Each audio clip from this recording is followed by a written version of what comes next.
Okay, 8 units out of 10 total units. I'm switching things up this year from previous years. This used to be the last lesson of this unit, but it is definitely the trickiest lesson.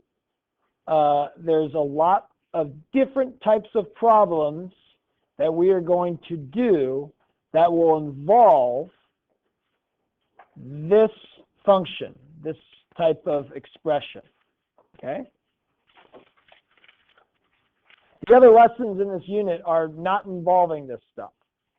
They're kind of one-off lessons. So we're going to continue to, work on questions involving this type of function throughout this unit, just so that we're good to go. Okay. Now, this function, this integral from 2 to x of f of t dt, this is new to you because of this x. You're not used to having an integral with an x in it. Okay? We say this integral from 2 to x, and it doesn't have to be 2, it can be any number, I'll show you, of f of t dt is equal to some different function g. What this is called is an accumulation function.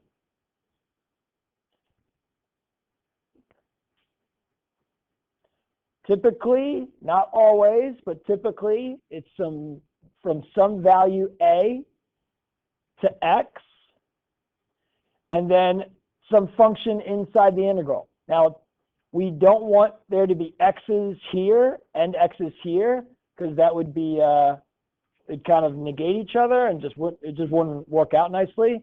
So since we have an x up here, we'll use t's or some other variable inside my function. Okay, this is an accumulation function.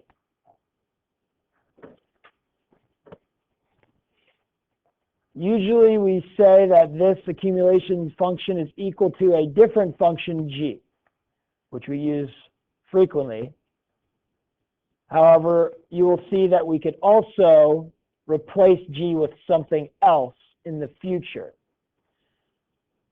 that is related to what is in this integral. Okay? All today, we are going to just deal with problems involving this accumulation function. Okay? 4 different types of problems. Here's the first type of problem. Given a accumulation function, could we find certain values of g? So finding values.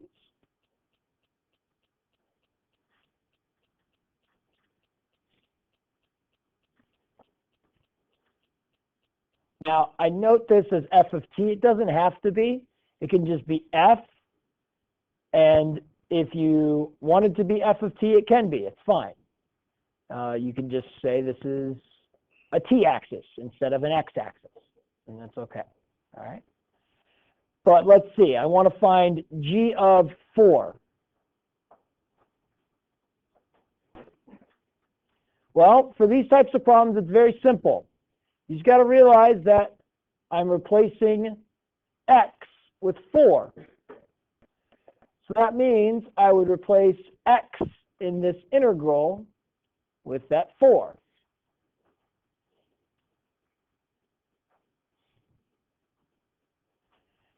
And then it just becomes what's the area under f from 2 to 4? In this case, 2 by 2, area is 4.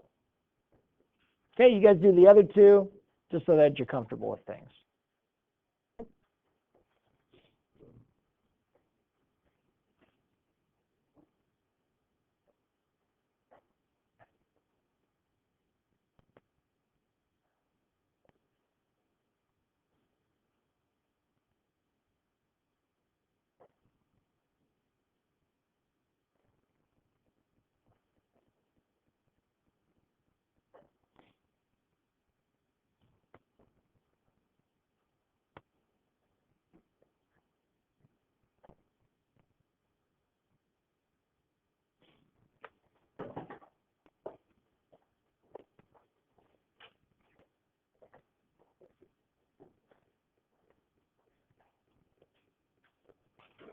Yes.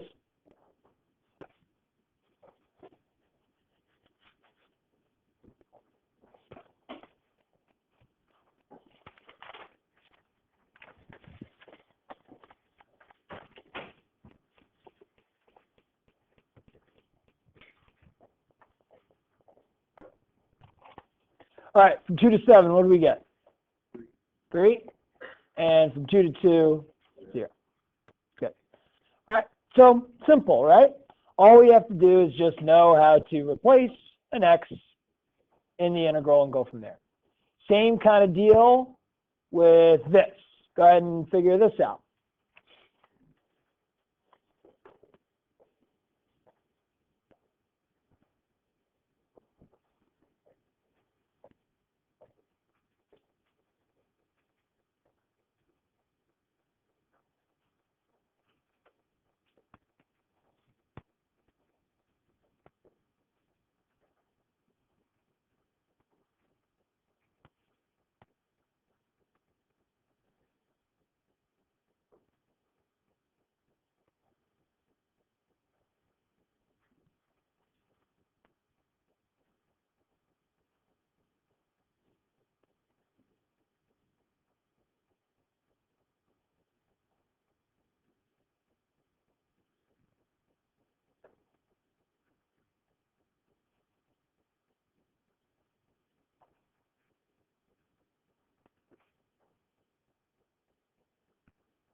Certain mistakes I see, especially when we're using pi's, is that we don't use the antiderivative at our end value and subtract the antiderivative at our beginning value. Sine of pi over 3 should come first, and then subtract the sine of pi over 6. Sine of pi over 3, root 3 over 2. Sine of pi over 6, 1/2. Okay, so that one you could do as well. Simple. All right, that's type of problem number 1. Those are the easy ones. Well, let's do other things with this accumulation function. Let's look at the derivative of it.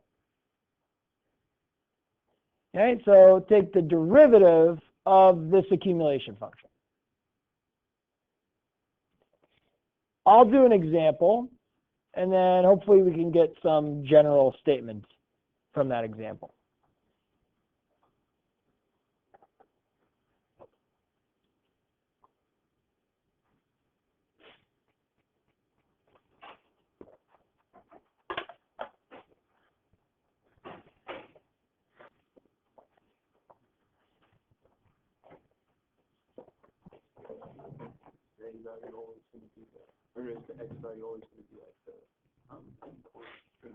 The value on the top? Not always.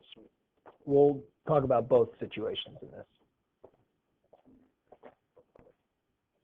Question was if the x value will always be on the top.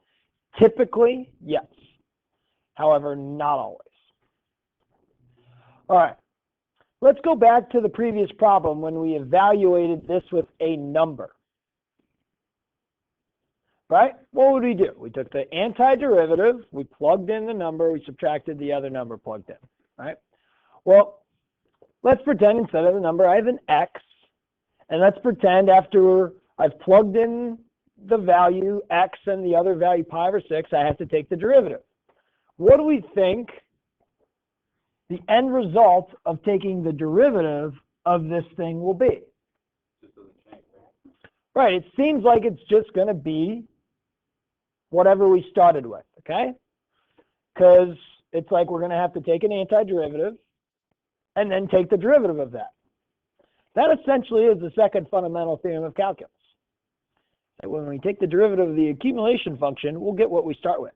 I'm going to show you all the steps. This is the long way.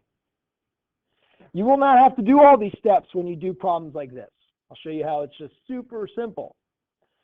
Okay, I take the antiderivative of cos t, I get sine t. I will evaluate the change in that between pi over 6 and x. I get sine x minus the sine of pi over 6. Now I want to take the derivative of this which is the same as the derivative of this. Well, the derivative of sine is cosine, right? Only it's cosine of x, not cosine of t. The derivative of sine of pi over 6, well, sine of pi over 6 is a value, right? It's root 3 over 2. What's the derivative of a value?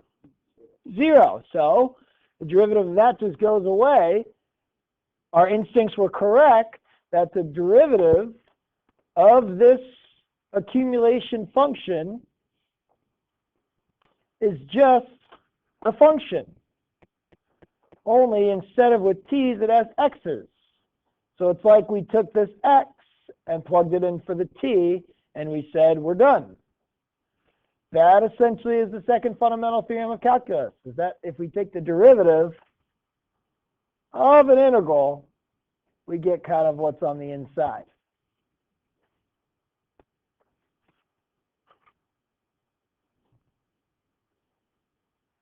Which will, then this is the short way. I mean, the long way is to do all this. The green part is the shortcut, which you will be able to use. Going straight there. Going straight from here, there. You can do that. I could give you a problem, and you'll see problems like this on your homework, and it's a very important concept for answering certain other problems that we're going to do. Like this. Take the derivative of the integral from negative 12 to x of root t squared plus 1.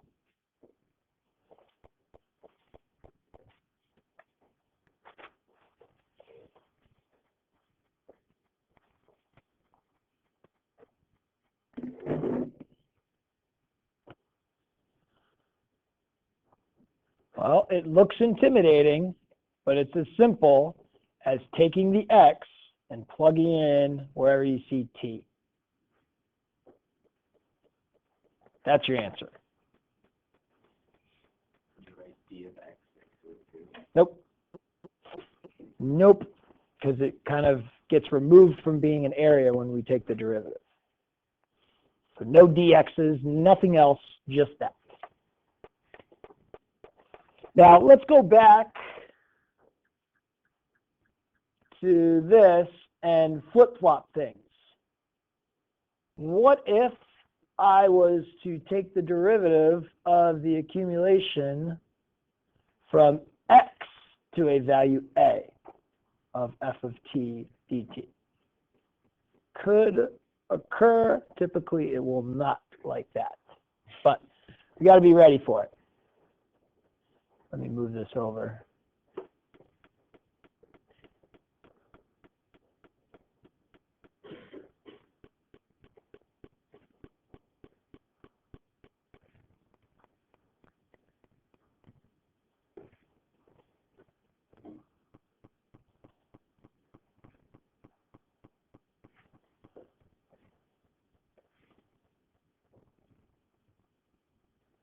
All right, just so that it's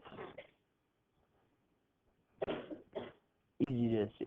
Okay, let's see what we would do. We would change everything up here. This would be the x.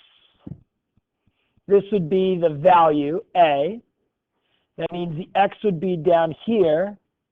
The a would be up here. That means this would be the sign of the value a, and this would be the sign of x. What changes in my answer here? It's negative, right? Because we have the minus. Well, turns out if the x is on the bottom, we're just going to have the opposite of the function with x's in there.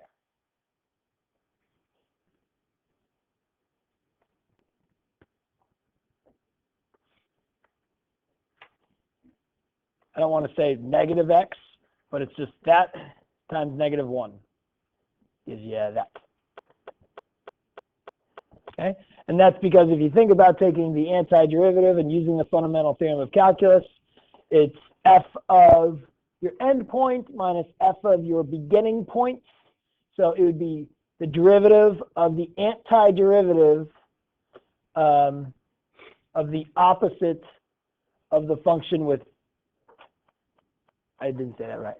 It would be the derivative of the antiderivative at a minus the antiderivative at x. And that's why you'll take the derivative of minus big F of x, which will give you minus regular f of x. Okay? So,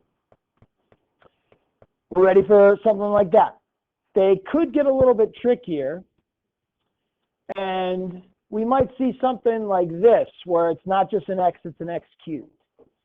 Right? Go ahead and copy this down because we're going to come back to it. And notice that it's integral from pi over 2 to x cubed of cos t plus 1.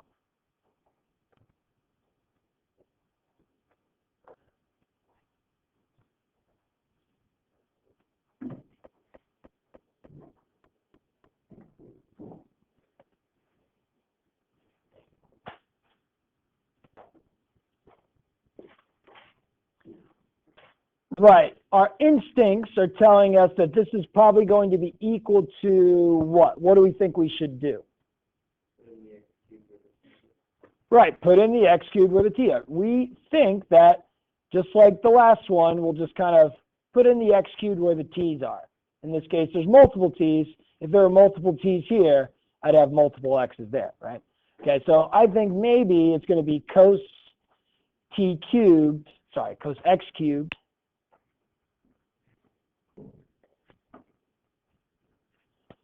plus x cubed plus 1. Okay, let's see if that's actually the case. I'm going to look at a different one like this. Okay, and I'm going to show you the long way, and then we'll be able to do the shortcut in the future.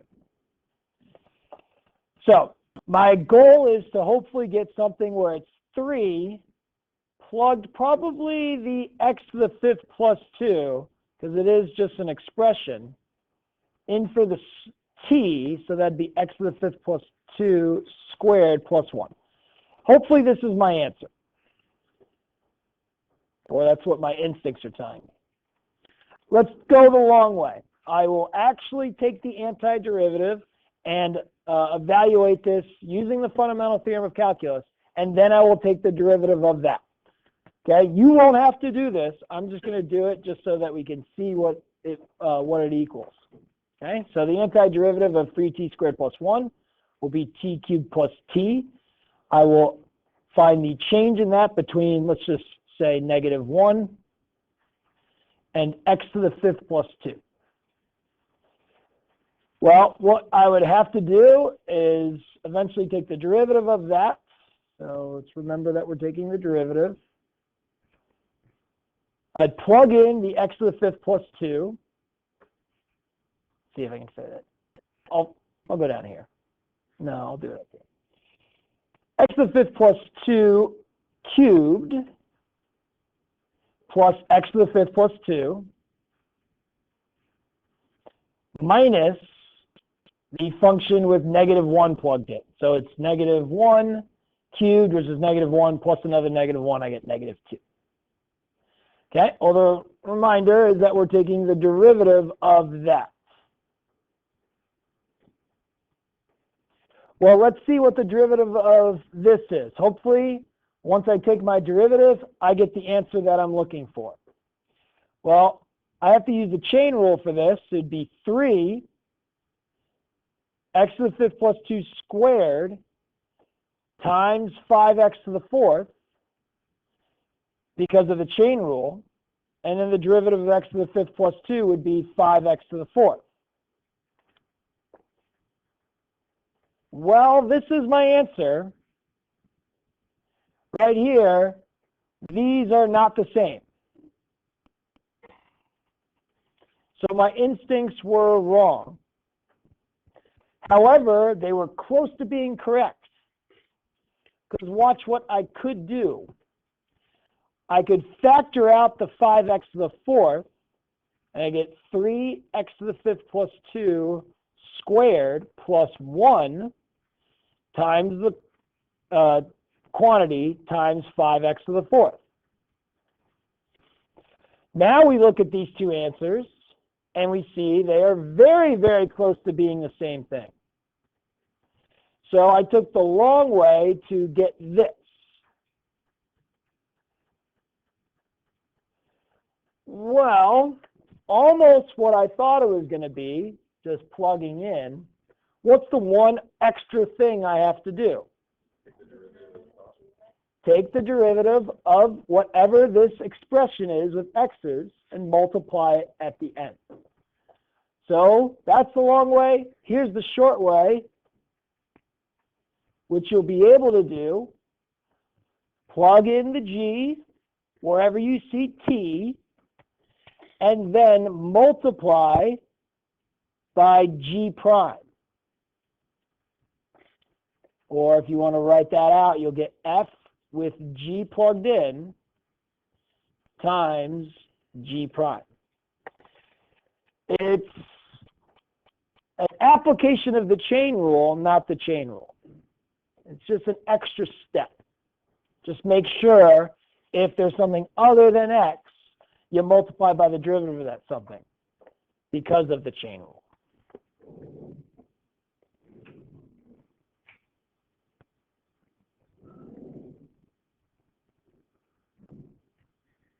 Okay, so we could go back to this problem here, and you guys can fix it and give me the correct answer. What the derivative of the integral from pi over 2 to x cubed of cos t plus 1 is. Is it this? Exactly. It's this times the derivative of that.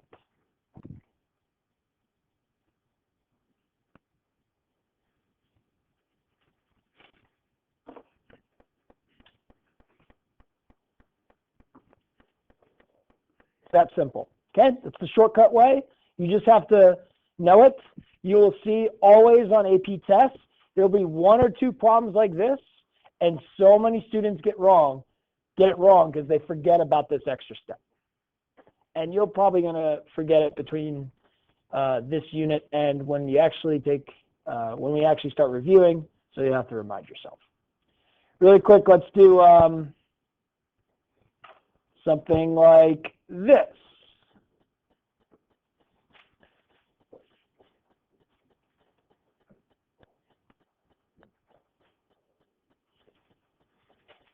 You can't do that the long way like I did the other problem because you can't find the antiderivative of e to the t squared.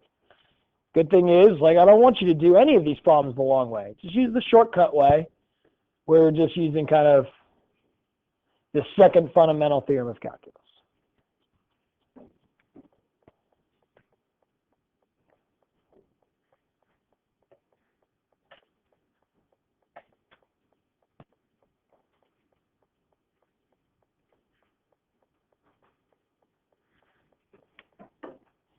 That's it, okay? It's important for the previous problem to put all of your function with the x cubes plugged in parentheses, then multiplied by the 3x squared. You don't have to distribute that, of course. Here it doesn't matter because everything is being multiplied together.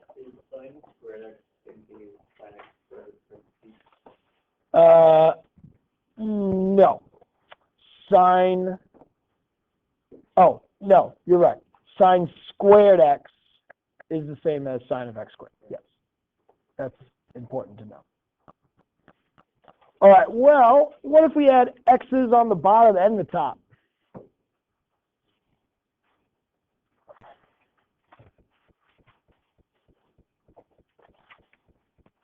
And we're asked to take the derivative of that accumulation function. What do we think we have to do? How do you do both? Well, we're not going to multiply the two together. As in, like, find what we did with both the top and the bottom of both. You're saying, like, plug in this and then multiply by 3x squared? and then plug in that and multiply by 2x and then multiply those two things together? Yeah. No. Close. Yes. Good, you two. Subtracting the two, right? Because remember from up here, if we add the x on the bottom, it's just like we're subtracting whatever the function is with x is plugged in. Well, the same would occur if this was not x but g of x. It would be g of x times g prime, that whole minus thing because of the fundamental theorem of calculus. So, yes, we would start by doing what we normally would, plugging in the value, multiplying by the derivative, but then we would subtract the bottom plugged in, multiplied by the value.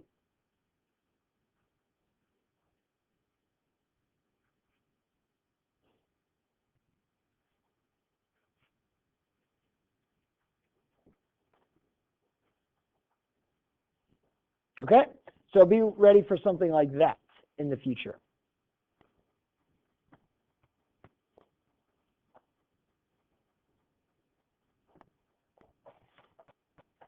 All right. That's the second type of problem.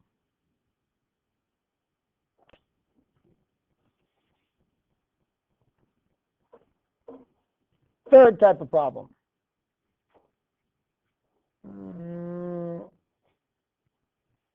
Let's start here.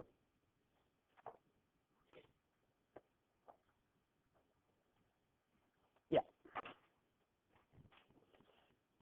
Turns out, I start with my accumulation function equal to g and take the derivative of both sides, we'd be able to see how g can be rewritten as something else. Okay, let's start with the accumulation function equal to g.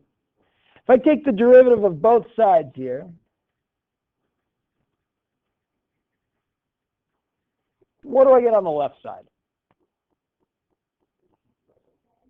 G prime.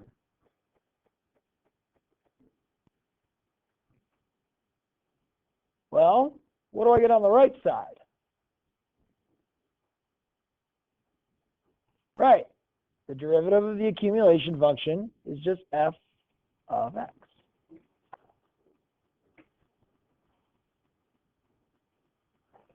Well, this is interesting, right? Because if g prime is equal to f, if I went backwards and maybe instead of using this notation, I would say g, the antiderivative of g prime, is equal to big F of x.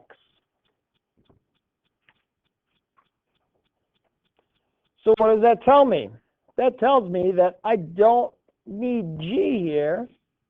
Turns out that the accumulation function here is the antiderivative of the inside of the integral. The entire thing, the integral from a to x of a function, turns out is the antiderivative of the inside of the function, just essentially that. Now, on a worksheet and on certain problems in your book, they will use capital F, okay? As they'll just say capital F of x is equal to this, because it's true. However, on AP problems, since they realize students get confused with capital F, they just kind of stick with G, just so that you don't make mistakes with it. You have to be comfortable with both and understanding that G is the antiderivative of the inside of the integral. So capital F is antiderivative Of F. of F. So turns out G is equal to the antiderivative of F, with F being in there. Okay? Now, what you can do with this power is answer a very tough problem simply. Here's a very, very tough problem that you and I won't be able to do without this knowledge. I could ask you to write an expression for the antiderivative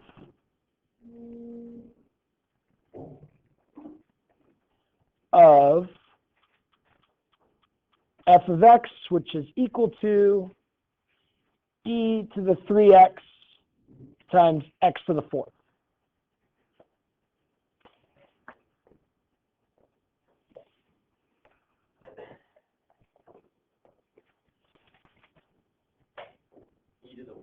E to the 3x times x to the fourth. Now, if you tried to think of what the antiderivative of that is, you would fail. I would fail as well. I have no idea what the antiderivative of e to the 3x times x to the fourth is. However, if this is f, I know that big F, or the antiderivative, is just, can be, an integral from a to x of regular f. Sorry, dt with a t. Which means I can write the antiderivative of this as the integral from some value, you can use 0 to x, of e to the 3t times t to the fourth dt. And I win. This is it, right here. This is an expression for the antiderivative of that. Okay.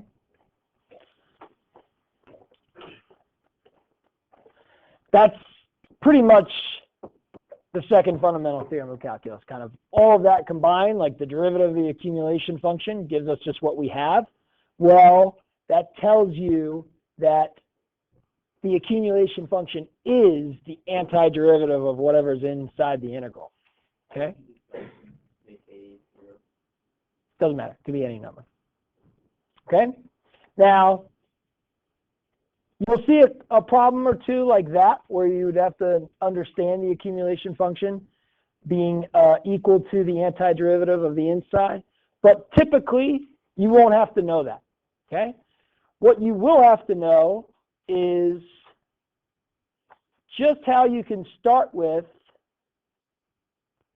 this and work your way down by taking derivatives. If you start with this, you can take the derivative of both sides and you get g prime is equal to just f. Okay? You got to just know that. You got to be able to understand and be clear with that. And if you took the derivative again, g double prime is equal to f prime.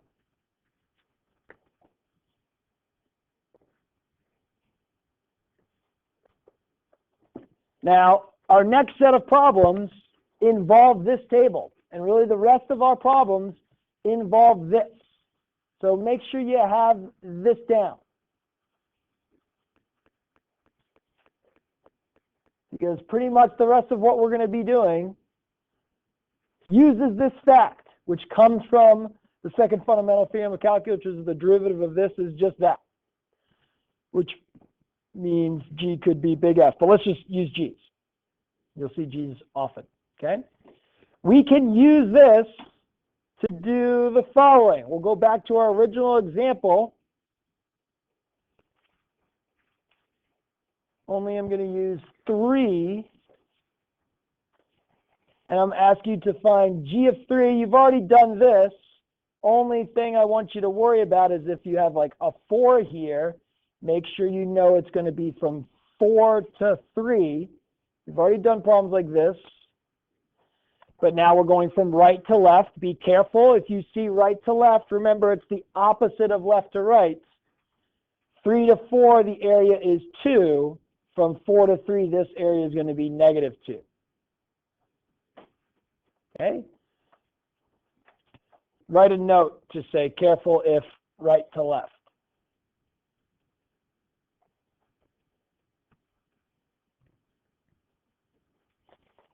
But the next two we haven't done. The next two is asking you to find G prime at 3 and G double prime at 3. Now, here's the key. And here's the key to the rest of the problems we're going to do. You're asked for values like the derivative of G, the second derivative of G, but the information you're given here is for F. This is the graph of F. If you went and said, oh, G prime, that's the slope of the tangent at 3, and you said the slope of the tangent at 3 is 0, this must be 0, you're wrong. That's not correct, because it's not the graph of G. This is the graph of F. So instead, you need to understand that table that we just produced to turn what you're looking for into something that we have, and then to use your graph for your information to answer. Okay? So I believe you guys can do this. Understanding, frustrating.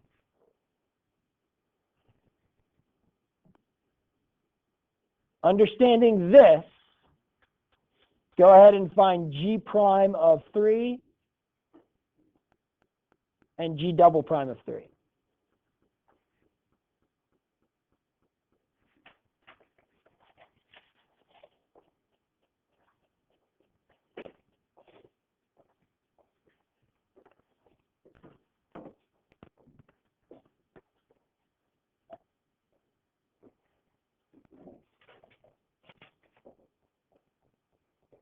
Good. Go ahead and check your answers with a neighbor.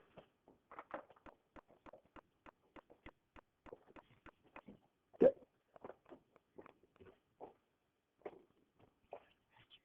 Sure.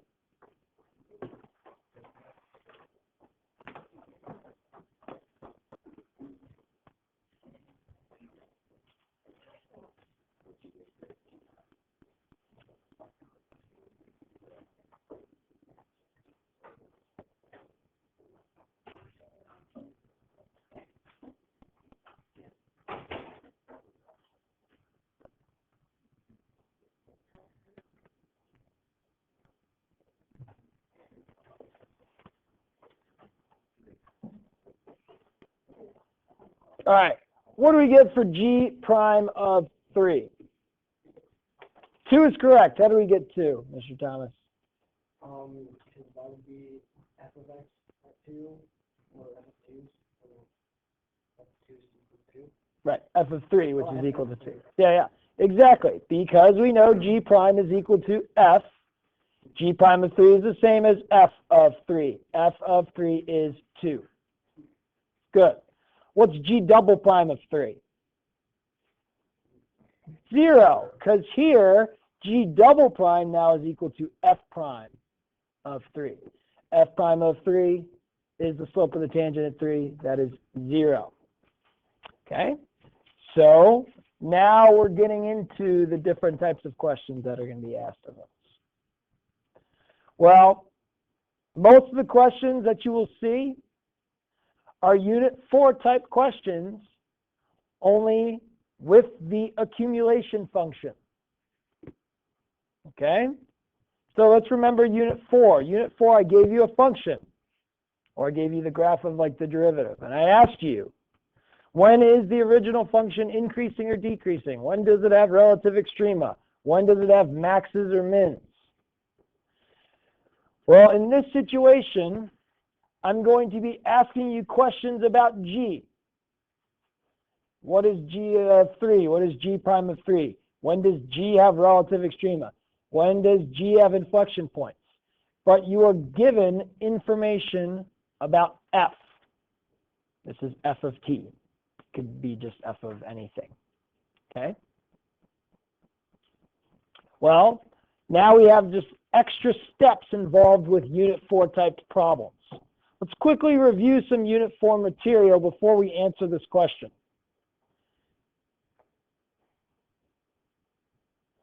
Okay? we should remember that when something is increasing or decreasing and has extrema, we analyze the signs of its derivative.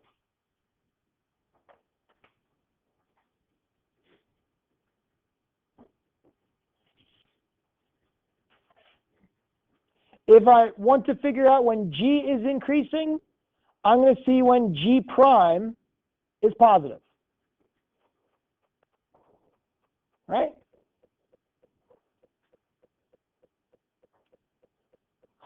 Sweet.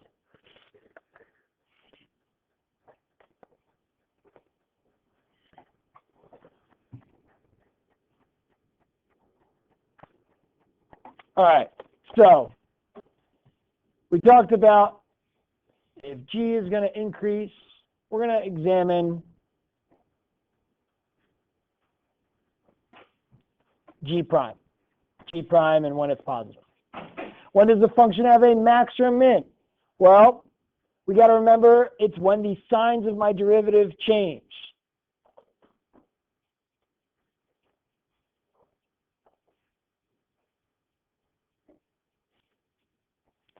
If we're talking about when does G have a max, it'll be when G prime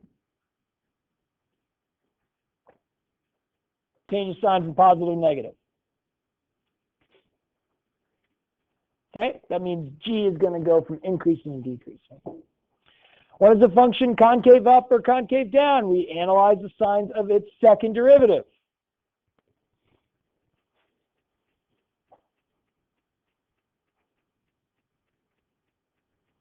So if G is going to be concave down, we're going to see when G double prime is negative. Okay. We have inflection points. Let's remember it's not when G double prime equals 0, but it's when the second derivative changes sign.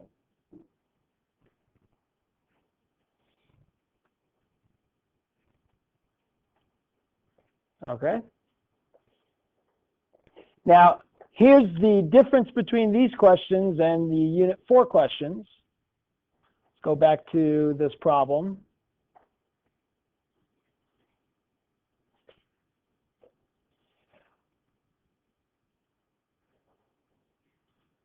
Let's go ahead and jump straight to the when does G have relative extrema? Okay.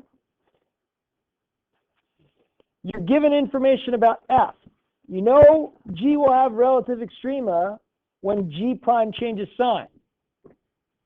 So you can say G has relative extrema when G prime changes sign. Well, you don't have G, so G prime doesn't help you.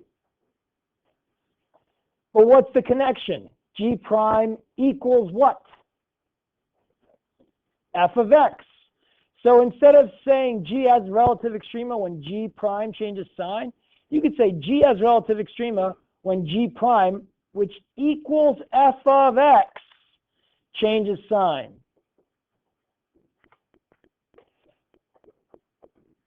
Well, if this is F, when does F, which is equal to G prime, change sign? At 3 in the street. Right here, we go from negatives to positives, x equals 3. Is that a max or a min? Min. Okay? You guys do the second one. Where does the graph of G have a inflection point or points?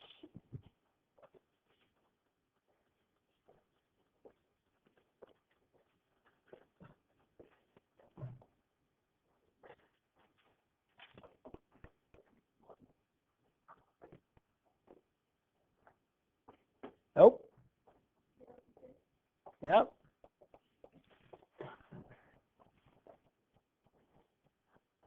We have to understand why. The key to these problems, just like Unit 4, is don't come up with rules. Understand what the question's asking. Write out your statement or think in your brain your statement. And then understand the connection between your statement and the information you're given.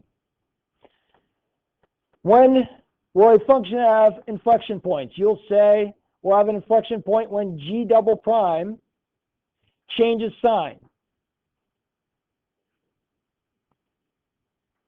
Well, this doesn't help you because you don't have information about G. So you can't figure out the concavity of G double prime. But you know that G double prime equals F prime. Even in this scenario, no matter what scenario you have with an accumulation function, you'll be able to work it down like this. So G double prime, which equals F prime, changes sign. Well, let's remember slopes of tangents. They go from positive to 0 to negative to 0 back to positive slopes of tangents, which means we change sign at two locations, 0 and 2. Okay? Okay, that's the basis of the remainder of the problems and the majority of our problems dealing with the accumulation function. Okay, now if I ask you if G of 3 was positive, negative, or 0, what's the answer? Negative. 0, 2, 3 under f of t dt looks to be negative. B prime of 3 is the same as f of 3. That's 0. Okay, so we answered all the parts of the question. Question, Mr. Buckner. So what is the difference between f of t and f of x? Nothing. Okay. Nothing. Nothing. No difference between this. If I say this was f of t, this would be a t-axis. If I said this was f of x, I would just say, well, make this a x-axis. Okay?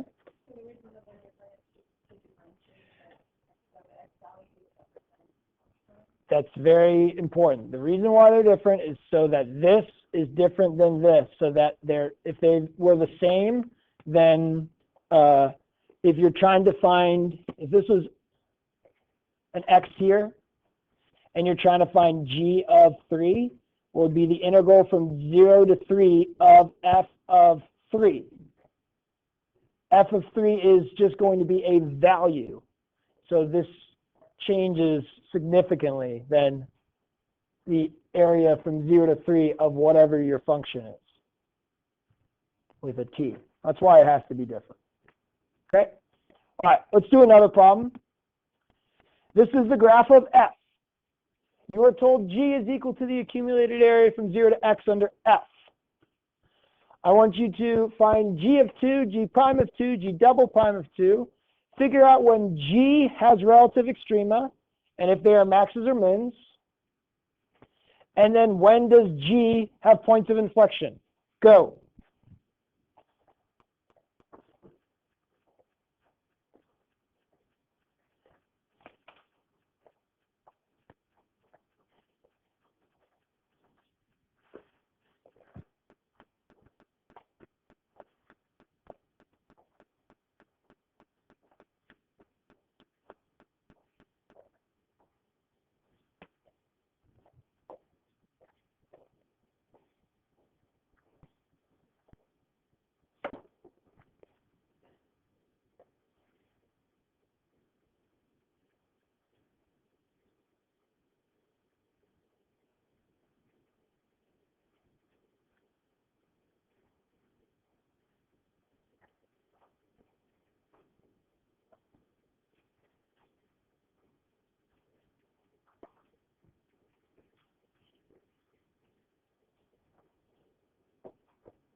Take your answer to the neighbor.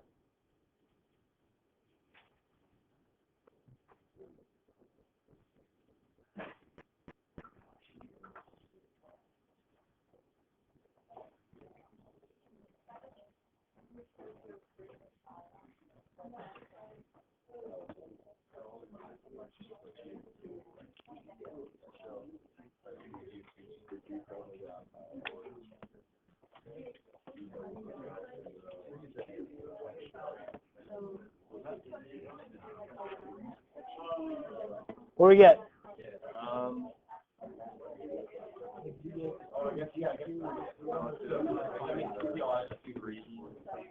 No. F1.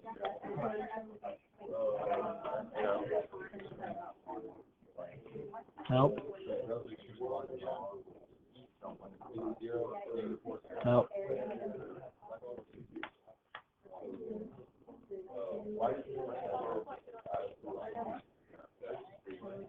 Yeah, one of them right. I think that's right. Yeah, it's exactly. Yep. It's just one. I can tell. Did we get the points of inflection?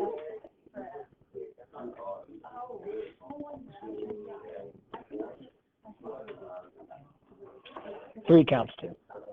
Everybody forgets about three. All right, ready? She gets 0, -4, and 0. We have a max at 1, and G will have points of inflection at 2, 3, and 4. Any of these I need to go over? Yes.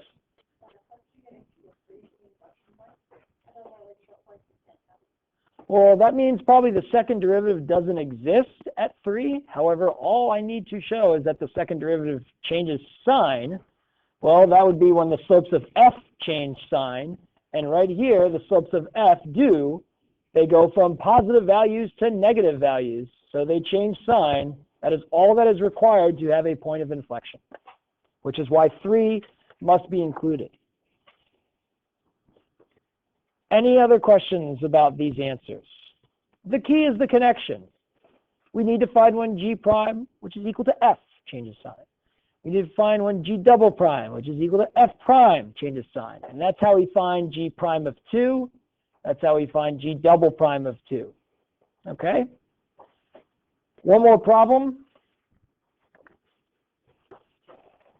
If I give you this,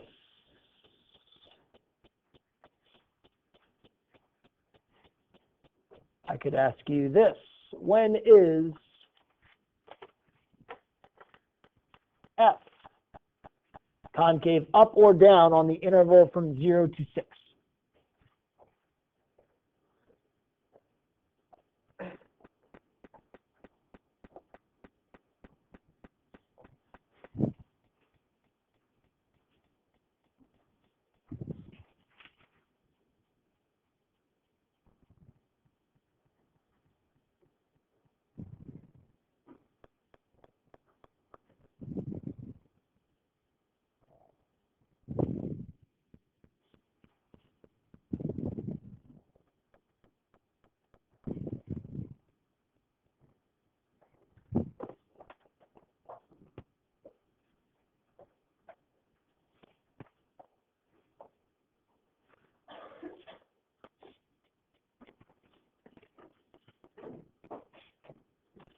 This is F prime.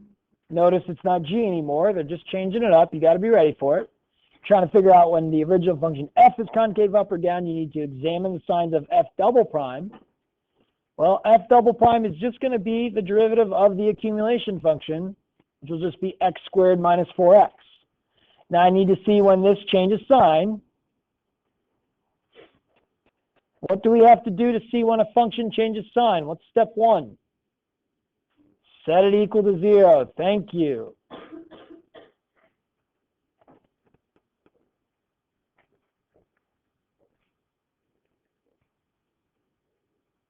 Once we find the zeros, we examine the intervals around those zeros